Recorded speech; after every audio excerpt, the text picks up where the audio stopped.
Peter Ramirez, nerd, loser again, searching for a way to find the best in all films. But then, an accidental overdose of Sony Pictures interacts with his unique brain chemistry, and now, when Peter Ramirez watches films or sees promotional material, a metamorphosis occurs. The creature is driven by reviews and pursued by a producer trying to make him into a documentary. The story is worth an amount of money neither he nor the creature can dispute, so he must go on letting the world think he is dead until he can find a way to control the pestering reviewer that winds within him.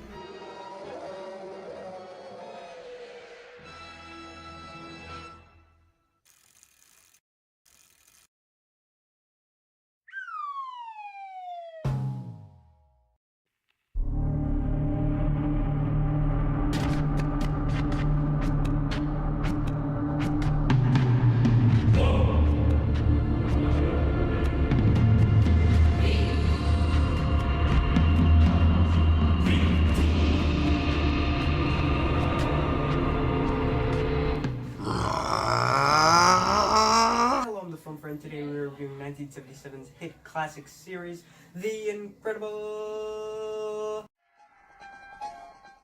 This show is probably one of the best from Marvel's first crack at making films. Which isn't saying much since all they make is trash.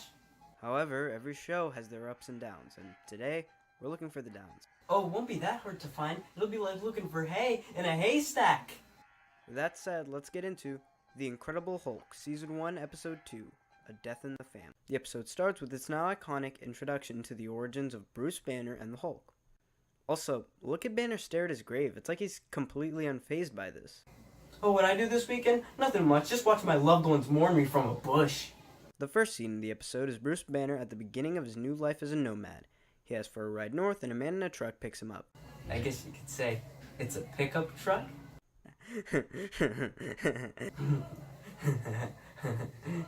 Yeah. But the scene still sucks. I mean, look at Banner. He's unshaven after what, a day? Guy takes Bruce and we get a flashback that reveals Bruce's plans to get rid of the Hulk, which is great for people who haven't seen the first episode. And then Banner gets dropped off. In broad daylight. I mean, the guy said they'd take him as far as 102. I figured that meant a few miles, not 5 minutes away from where he actually wants to be. Banner wanders around until he finds some fruit to eat, along with a disabled young girl at a grave. She has some trouble with her crutches and falls over. Banner helps her and she explains how she used to run with her father before he died and she was crippled. Keep in mind this was filmed in the 80s, you know, when people actually talk to strangers. Yeah, but what are the odds that the girl's father's name is also David? I mean, stars align. I mean, it's a pretty common name. Just shut up and keep talking. The girl faints in an admittedly not so convincing way. Yeah, if by not convincing you mean bad. The theme they choose to use for this moment doesn't really create a sense of emergency, however it's close enough that it's not too distracting. Banner carries Julie, the girl, to her mansion, and her mother, concerned, tells Bruce to get her upstairs. Wait. What happened? What happened to her? She fainted. Yeah, don't ask about how a stranger's holding your unconscious daughter and running at you. Didn't she ask him if he was okay while he was carrying her unconscious daughter? Her bedroom's upstairs. Can you make it? Yes, I think so. Well, to be fair, her daughter was hurt. I mean, this could have been the first time they'd seen her like this. Yeah, sure, that's it. It couldn't just be that the writers couldn't think of a good way to do a plot twist, so they had to trick the audience into thinking that Julie's mother actually cared about her, when in reality she didn't. Julie's taken to her room where she is diagnosed 10 cc's of myostatin. However, Banner, being a doctor, notices that's not exactly what's being given to her. I thought myostatin was a clear liquid. Who are you, Dr. Salk? Also, can we talk about that sick burn, dude? I mean, Dr. Salk, that's pretty savage, man. Banner gets a job as a picker and I guess now has beef with Julie's father. He also decides to stay and find out about Julie's medicine rather than go to the hospital. However, he wants to do so as Bruce Banner, not the Hulk. Just one mistake in a long line. I mean, imagine he would've went. I wouldn't be stuck here watching this garbage. We find out Julie's parents are both step-parents, and her father died in a boat, and she almost died along with him. However, a strange man saved her. By rights, I should have died with him. Now, while the dialogue isn't the best, the story is important in order for the second part of the episode to make sense. So basically it's bad foreshadowing? Yes, but it is necessary. Otherwise, when the man who saved Julie comes along, I'd feel like they made up the character on the spot. Also, Banner lost his wife in a fire, and Julie lost her father in one, so they relate on. Now, this entire scene of Banner and Julie sitting down, from Julie talking about her father's death to her mother's, to how her first doctor thought her leg injury was psychological, even to Denny telling Banner he can't be there, is all an amazing combination of exposition, foreshadowing, and character development. Yeah, but it's all outshined by how horrible Julie's actress is. I mean, she can't say a single line of dialogue without it being unconvincing or dull. Yeah, but you could also argue that she's acting that way to seem distant, as Julie really has no one left she loves, including people who supposedly love her, like her step-parents, and Banner is the only person who has given her any kind of love so far, so she doesn't know how to feel. She's enchanted, for lack of a better term. Yeah, Banner really put her under a spell. Yeah. So Denny, Julie's stepdad, tells Banner to leave, but Dr. Bonafide shows up and gives Julie more medicine, prompting Banner to warn Julie's stepmom.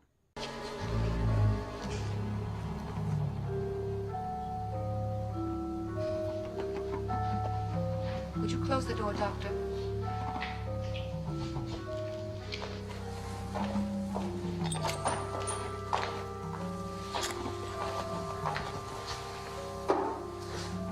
Is something wrong? Yes, there is. He knows you're up to something. Now, this is definitely one out of left field, unless you really had conspiracies about the death of Julie's parents. A conspiracy about a show from the 70s ran by ABC about the Incredible Hulk? Who doesn't have those? The scene between the evil stepmother and Mr. Feeney has some pretty bad acting in it. So they ruined Mr. Feeney too, huh?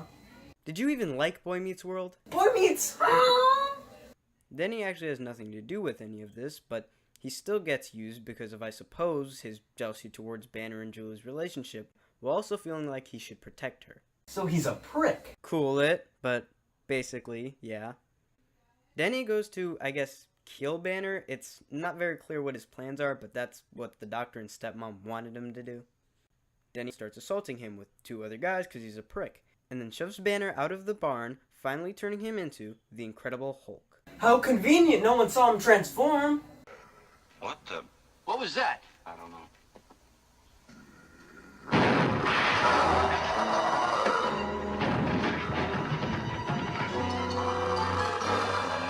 Where'd he come from? Who is this? I mean, I thought I was watching The Incredible Hulk, not the incredible guy who works out a lot. I mean, look at this. We waited 20 minutes for what? Some guy slowly throwing around pieces of plywood? What? Come on, I love this stuff. It's way better than the CGI Hulk from 2008. I mean, sure, he causes less damage and is smaller, but they make up for it by using him scarcely and having him be a part of the experience. And along with Banner, he's learning about the transformation. We're also able to see his humanity, whereas the other Hulk is mainly just used to show why it's so important that Bruce Banner doesn't transform into the Hulk. He still sucks. Why? Because he does! That's what I thought you'd say. Let me go!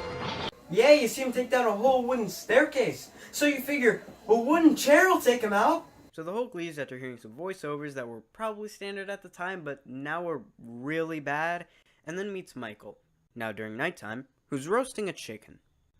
He sees the Hulk and assumes he's hallucinating, but at some point realizes this is actually happening.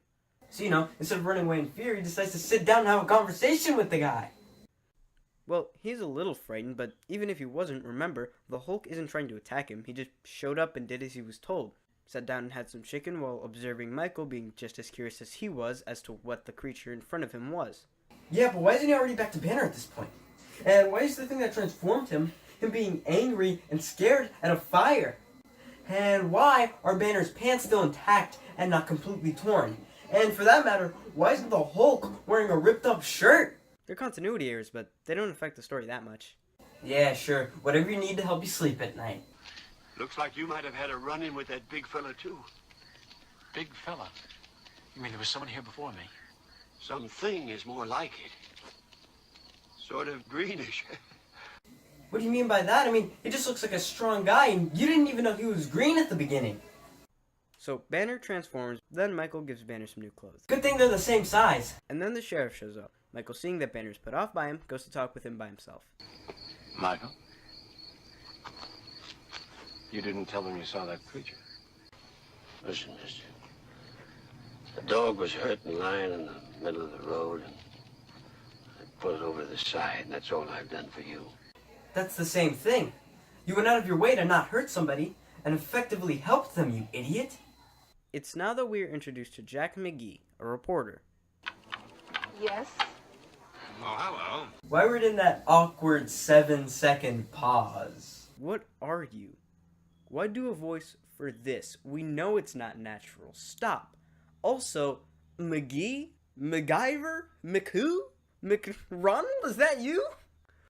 He's looking to interview Denny on the Hulk because, as the intro states, he believes it is directly responsible for the deaths of Bruce Banner and his wife.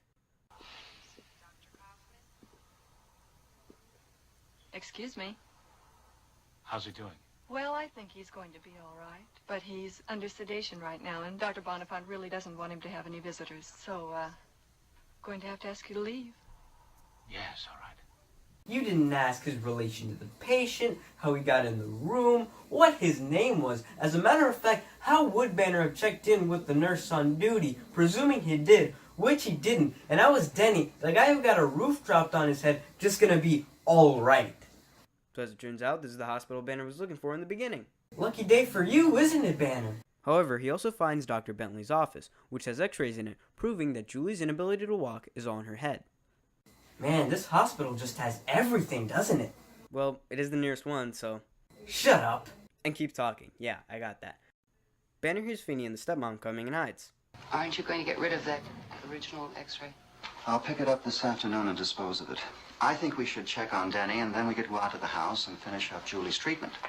Yeah, leave the evidence in your office. Don't dispose of it as soon as possible. I mean, then how would Banner get to it, right?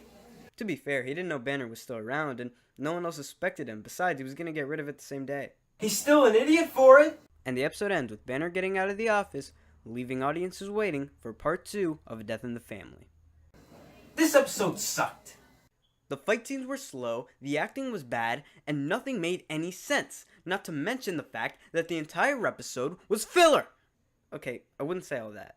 I mean, the fight scenes were slow, but the fact that it all happened in real life and wasn't computer generated makes it a little more tolerable. And yeah, the acting at times was pretty bad, but the story and writing were pretty good. And as for this all being filler, the show's about Bruce Banner living a nomadic life while being pursued by Jack McGee, and that is exactly what happened in this episode. No! I'm gonna review the next one just to show you how wrong you are. And then I'm gonna...